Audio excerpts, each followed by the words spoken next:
Amitofo. Let me read the sutra first. Ananda said to the Buddha, Buddha, I have also heard your conversation with Manjuri and other Dhamma sons about the true nature of the phenomenal world. And you have said that the mind is now located inside of the body and not outside of the body. Now I'm considering that we cannot see inside the body, so mind cannot dwell inside of the body. Mind and the body cannot mutually feel each other if mind is located outside the body. So the mind cannot also resident outside the body. So I'm thinking the mind, Ananda said, so I'm thinking our mind should be located in the middle. And let's see what Buddha said to him. The Buddha said, you are talking about the middle location when you have to give a clear location. Okay, let's see what Buddha said. The Buddha said, you talk about the middle location, then you have to give a clear location where it is. Does it resident outside the body or inside the body? If it is located inside the body, the surface of the body is now the middle of the body. If it's located in the middle of the body, then it makes the same mistake as seeing the mind is located inside the body, as we mentioned before.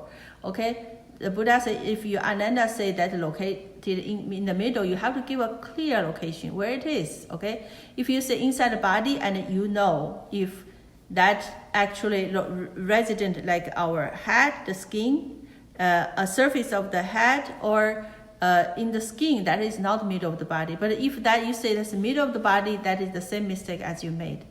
Okay, because we cannot see internal organ, and that definitely it will not located inside the body. But if you say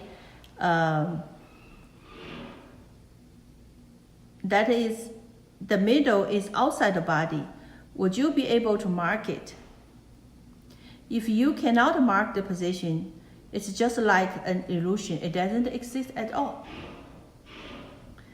If you can mark it, however, the location would be changeable and it will not have a fixed location. Why? Suppose one person marks a standing pole as the middle. People standing in the east would see it standing on the west. People standing in the south would see it standing in the north. The location of the pole is undesirable. There is no such position called middle position. Your mind cannot be in such middle position. Okay. So Buddha continues to say, if you at the beginning, Buddha said, if you say inside, it's wrong. Okay. And if you say outside, okay. If outside, I ask you whether this location can be marked. If this location cannot be marked, that means this location doesn't exist. Okay. So that we don't need to talk about something it doesn't exist. If you say that can be marked, if this location, middle location, actually is outside of body and it can be marked, you have to give me a specific location, okay? And Buddha said that will be changeable. Why? Because, for example, on my left side, I put a middle position, a pole like there, okay? I mark that as middle location on my left side, okay? But the person who stands on my left side, and this person will see this pole as the right side in the middle, somewhere in the middle on the right side, right?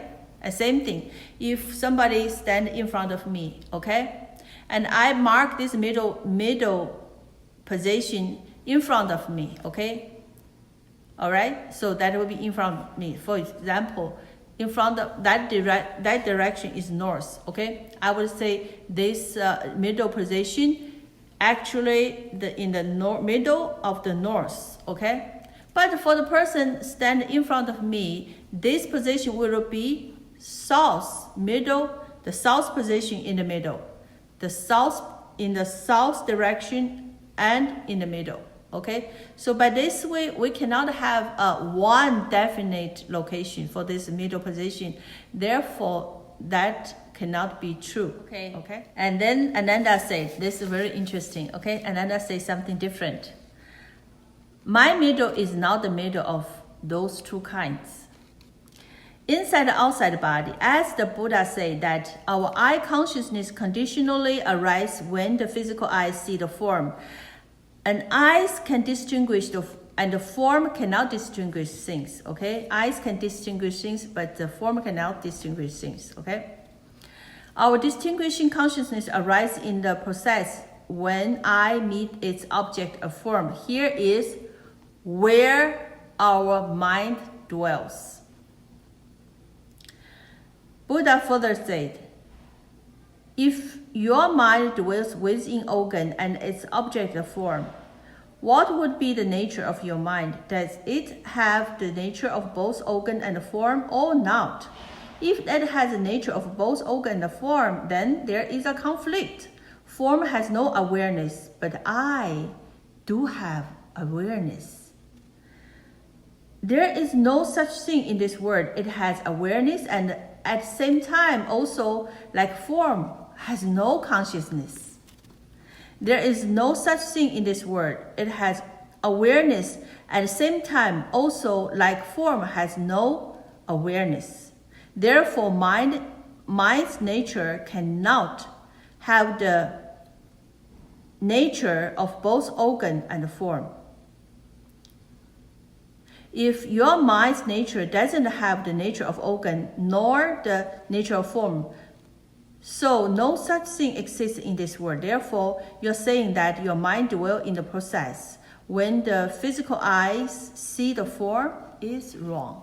Okay, let me explain what the Buddha, Ananda said. Ananda said, our eye, we have eye consciousness, right? When we see things, we see the visual form. For example, a flower. Okay. At the previous one, Ananda said our sixth consciousness, also this distinguished consciousness, this mind located in that flower, in that visual form, and Buddha says it's wrong, okay? And now Ananda say, once our eye see an object, we have eye consciousness, right? And see the object, and that our sixth consciousness located between that object and this is eye consciousness. Okay, this is what Ananda want to say. And how Buddha dispute? Buddha said, okay, anything if you think that it truly exists, then that must has a nature. Okay, let me ask you, what is the nature of your mind? You understand? This eye consciousness, okay, has awareness, has consciousness. That form, visual form, like a flower, has no consciousness, okay? In this world, we only have two things. One is with consciousness, a thing with consciousness, or a thing without consciousness, okay? So I ask you, what will be the nature of your mind? This mind has the nature of consciousness, with the consciousness or without the consciousness, or has both, okay? And Buddha said, in this world, we don't have these such things. These things at the same time has consciousness and also has no consciousness, right? We don't have this. Okay, and Buddha continued to ask, okay, if your mind's nature doesn't have the nature of organ, that means if the mind doesn't have the nature of awareness, nor the nature of form has no awareness, right?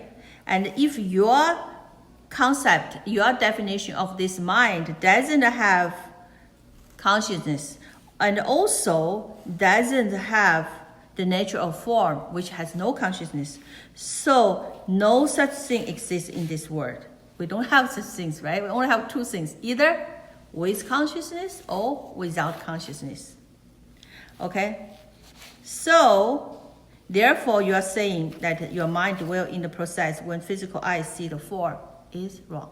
And this is what Buddha said about where is the location of our sixth consciousness. And we also know the sixth consciousness is conditional arising, has no truly location. Okay, that's just a phenomenon. Once condition's gone, this phenomena also gone. We feel happy now, and later on something bad thing happen, we feel unhappy, not happy. And this is not permanent. That's why we say that's illusion. Even our sixth consciousness has its function in our daily life. Thank you for watching. And if you have any question, you are always welcome to email us huayanusa@gmail.com, the International Hua-Yan Buddhist Federation. Thank you. Amitofo.